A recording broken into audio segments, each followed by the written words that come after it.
Hi, my name is Norfatena Binti Sharum. So, what is international institution and organization? In today's interconnected world, the role of international institution and organization cannot be overstated. These entities form the backbone of global cooperation, addressing challenges that transcend national borders, such as climate change, public health crisis, trade conflicts, and peacekeeping.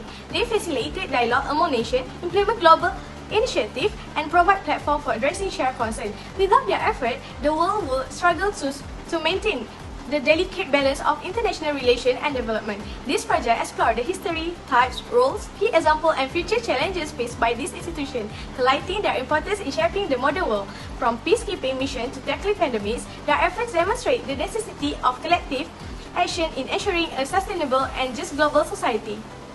Okay, next, for the historical context. The concept of international institutions emerged in response to global crises and the growing need for cooperative problem solving. The League of Nations, established after World War I in 1990, represented the first major attempt to foster global peace through collective diplomacy.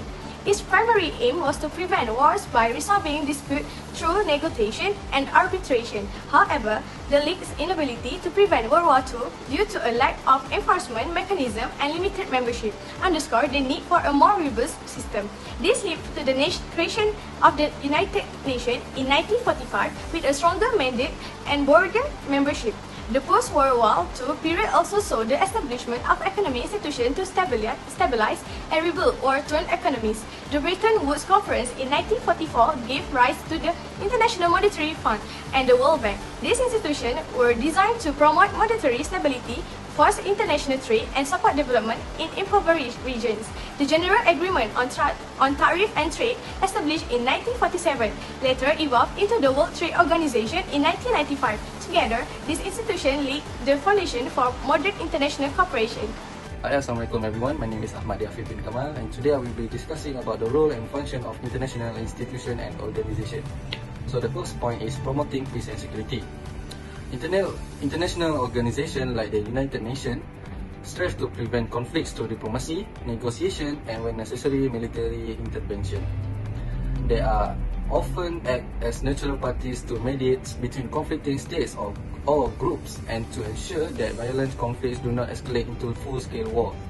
For example, of this point is United Nations, particularly to its Security Council. The UN Security Council is tasked with addressing threats to international peace and security. This peacekeeper helps to maintain ceasefire, provide humanitarian aid, and stabilize fragile environment, ensuring that local population are protected from further harm. For the second point is promoting cultural and educational exchange. So, international organization facilitated cultural, educational, and scientific exchange.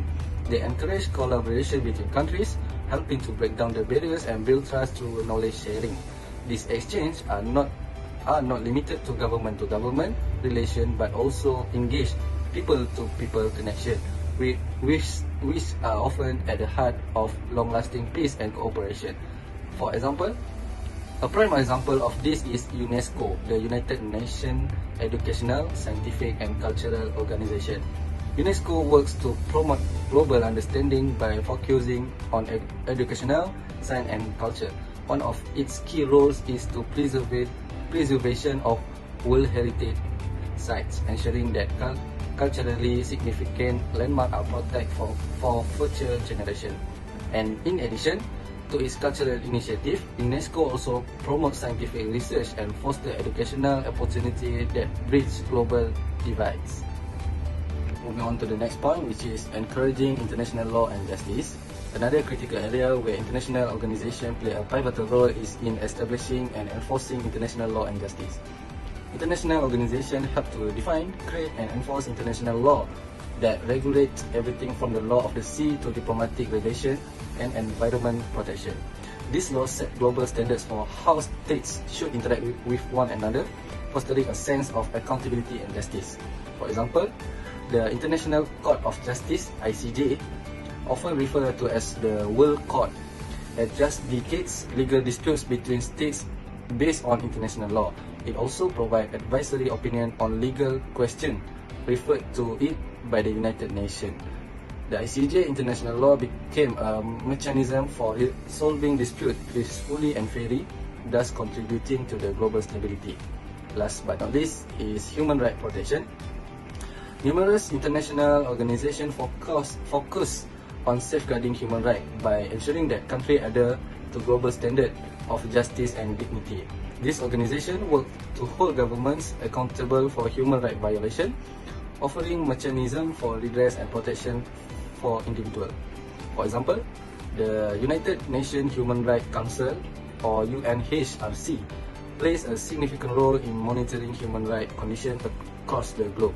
It issues reports, holds discussions, and provides recommendations to member states on improving human rights practice. So that's all from me. I will pass to the next presenter. See what are the types of international institution and organization. So the first type of the institution and organization are the United Nations, or we know as UN. The UN was founded in 1945 to promote peace, security, and cooperation among countries after the World War II. With 193 member states, it served as a global platform to address challenges like conflict, poverty, human rights, and climate change. Its main bodies, like the Security Council and General Assembly, focusing on peacekeeping, policy making, and resolving disputes. The specialized agencies for this are the WHO. WHO address global health challenges, and we have UNESCO. UNESCO is focusing on the education, science, and culture. FAO also works to combat hunger and improve agriculture practice.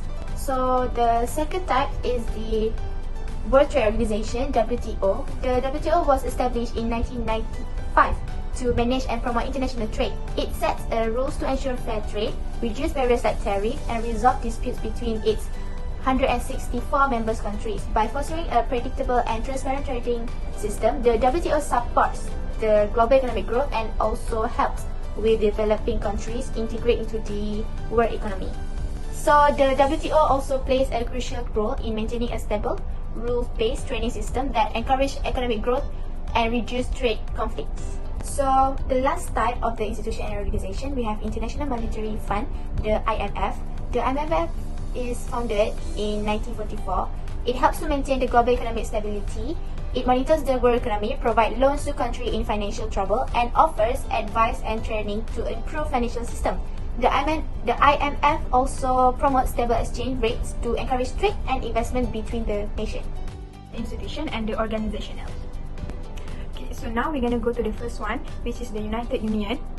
So the challenge of the United Union is the veto power in the Security Council. So the veto power that 5 permanent members of UN, which is US, Russia, China, France, and also UK.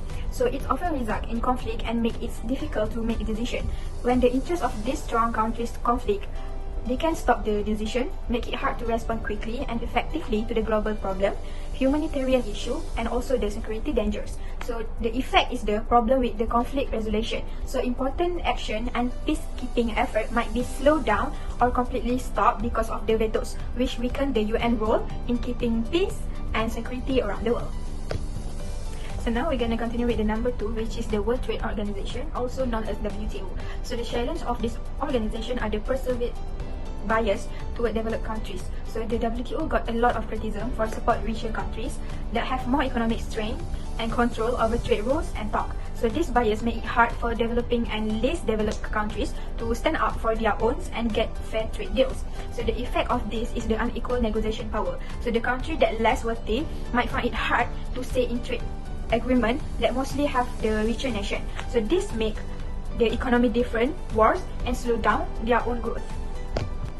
Okay, so now we go to the last one, which is International Monetary Fund, or IMF. So the challenge of this is the condition and also policy recommendation.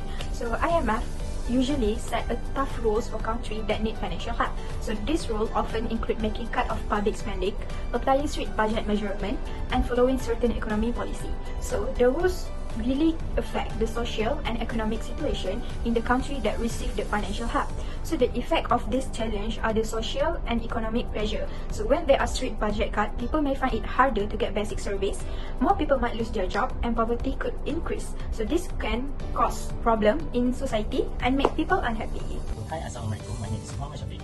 So for the next topic, the reform of the international institutions and organizations. As the international business environment continues to evolve, international institutions and organizations must adapt to maintain their relevance and effectiveness. These reforms are crucial not only for political governance, but also creating a stable global economy where business can thrive. One key area for reform for integration of global trade policy that address the complexity of modern business. Institutions like the World Trade Organization (WTO) must move beyond traditional trade negotiation and focus on emerging issues such as e-commerce, digital trade, and supply chains license. This is particularly important in this business environment increasingly shaped by globalization and technology advance. So, international financial also in institutions like the International Monetary Fund (IMF) and World Bank should rethink their strategy for fostering fund and sustainability development. For instance, offering more flexibility financing for green infrastructure project can align with the global push toward environmental, social, and governance. So the next is an area growing interest for multinational corporation and investor. Another present reform is in addressing the regulatory barrier that hinder cross-border investment. Harmonizing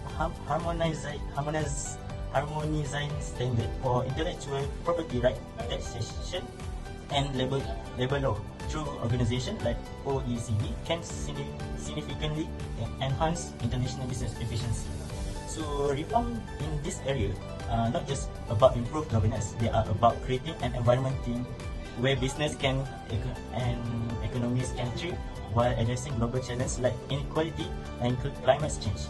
Without this change, international institutions risk losing the trust of the global business community. That's all for this topic. We move to the conclusion. Thank you. In conclusion, the international business is deeply intertwined with effectiveness of global institutions and organizations. They play a critical role in shaping the rules, norms, and frameworks that govern cross-border trade, investment, and operations. While they have been instrumental in fostering global connectivity, this institution must address criticism of inefficiency, lack of representation, and inability to tackle modern challenges. As we explore, the future of international institutions lies in their ability to evolve by embracing reforms that align with the realities of international business landscape and the interconnected world economy. As a part of international business environment and institution study, we must recognize the importance of this reform. By supporting innovation, inclusivity, and sustainability, we can ensure this organization continue to serve as a pillar of stability and progress in a rapidly changing world. So that's all from our teams. Thank you. Assalamualaikum.